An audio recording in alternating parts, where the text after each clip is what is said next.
Today we're going to be discussing genre-crossing westerns, and this is by Darius Myers. Genre-crossing definition. Genre-crossing refers to the blending or mixing of elements from two or more distinct genres within a single work. Defining a genre by using tropes. A trope is a storytelling device or convention, a shortcut for describing situations the storyteller can reasonably assume the audience will recognize. This quote was by tvtropes.com. In this GIF, you have John Wayne twirling his gun in the 1939 film Stagecoach.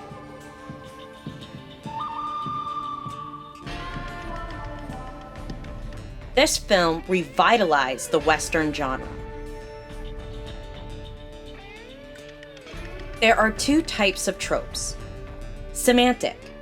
A semantic trope refers to a recurring visual element, character type, or symbol that is strongly associated with the genre and immediately recognizable to audiences.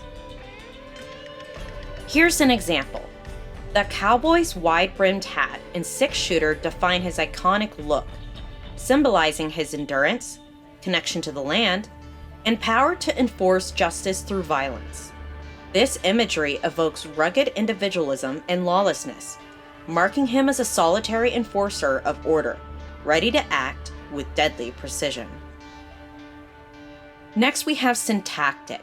A syntactic trope refers to a recurring narrative structure or thematic element reflecting the broader meaning or philosophy of the genre.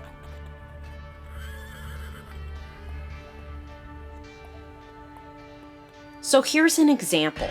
A lone, morally ambiguous cowboy or lawman ventures into the untamed frontier, a symbol of freedom and danger.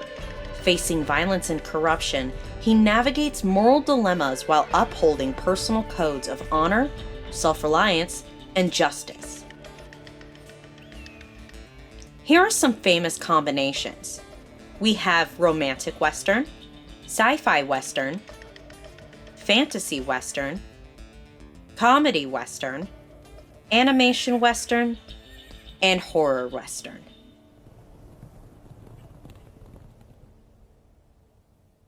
For the romance western, I picked Love Comes Softly. This is about a young woman on her way to a new life in the 1800s when she suddenly found herself a widow after traveling on the wagon trail. Now she must live with a recently widowed young man and his daughter. This movie was made by Hallmark. The trope seen in this movie for romance trope is marriage of convenience, slow burn romance, and healing through love. For Western tropes, frontier life, strong stoic hero, and community and homesteading. The next film I picked is Cowboys and Aliens, and this incorporates sci-fi and Western. So it's about a spaceship arrives in 1873 Arizona to take over the Earth, starting with the Wild West region. All that stands in their way is a posse of cowboys and natives. This film was made by Universal Pictures. The tropes seen in this film for sci-fi is alien invasion, advanced technology versus primitive humans, and then finally we have a hero with alien technology. For Western tropes, we have the small frontier town under siege, an outlaw with a past, and cowboys and gunslingers. The next film I picked is actually one of my favorites while growing up. It's called Spirit, and it is an animation western. It's about a captured Mustang determined to return to his herd no matter what. And this was made by DreamWorks Animation. The trope seen in this film for animation is animal protagonists with human emotions, nonverbal storytelling, and a narration to guide the story. For Western tropes, you have the untamed frontier, conflict between man and nature, and the noble cowboy and native ally. For comedy westerns, I picked A Million Ways to Die in the West. This is about a cowardly farmer begins to fall for the mysterious new woman in town. he must put his newly found courage to the test when her husband, a notorious gunslinger, announces his arrival.